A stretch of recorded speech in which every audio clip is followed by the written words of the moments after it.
The Artist in Residence project is a natural outgrowth of the work we do at Bravo. Since the beginning, we've had guest artists, musicians from all walks of life. And we wanted then to take it the next step and do something deeper. Our idea was, if we stretch that guest artist component into a longer time period, a weekly visit over 6 to 8 weeks, and the performance at the end. Our students are really getting the opportunity to dive deep into ranchero music from Mexico, jazz and its roots in blues and spirituals, fiddle music crossing from Quebec down into Appalachia. That exploration of the musical styles becomes another lens through which we're able to celebrate the diversity in our students and in our community. Dance it with your instrument, just like you do. Their kids were really enthusiastic about this music. When I would explain the songs, I would tell them this story that originated that song, and they felt really inspired by it, and that inspired me, it gave me a lot. This experience gives hope to kids to, oh, it's okay what I dream.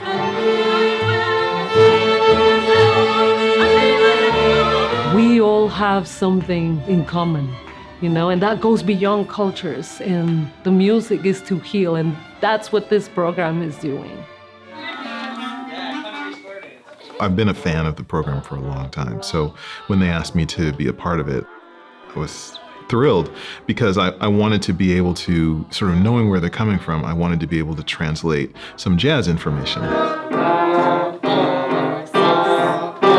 One of the things I really enjoyed the most about the residency is that they allowed me to choose the repertoire that I wanted to address with the students. And so I chose some African-American spirituals and some classic sort of jazz, Ellington jazz material, C-Jam blues. But I also chose something that would bridge to what they knew. So we're doing this Justin Bieber tune.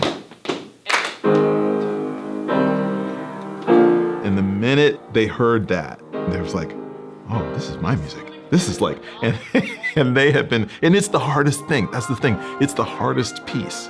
And they are acing it. And so that just sort of confirms that it's like, if you can use these programs to build bridges, students see how they can take the skills that they're learning and they can translate them to something that they care about, that they own. And so I feel rewarded to see that response. It's sort of a blast from the past. I see myself in those kids. There's a focus and a joy I can see they've kindled. Now it's a matter of getting them to stop. Will ya just stop for a second?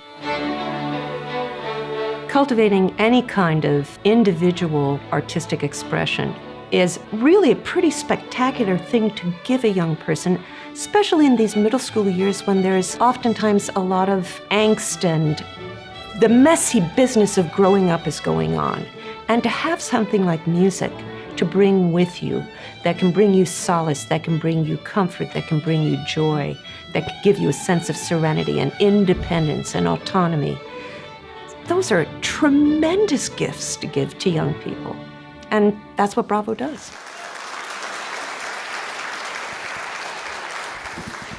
When we started this program 4 years ago, we said to many of you, Bravo is going to change lives.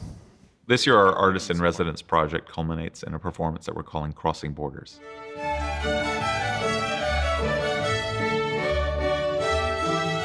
If you're in the room and you experience it, you're experiencing a really rigorous music education. You're seeing social impact because we're a program that's transforming the lives of underserved kids. Then you're seeing these professional artists demonstrating their art and craft.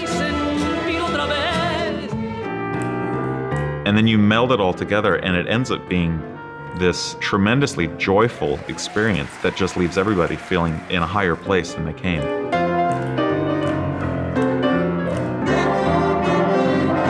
That to me was a real sign of success, that we had done something really special and something that is worth repeating.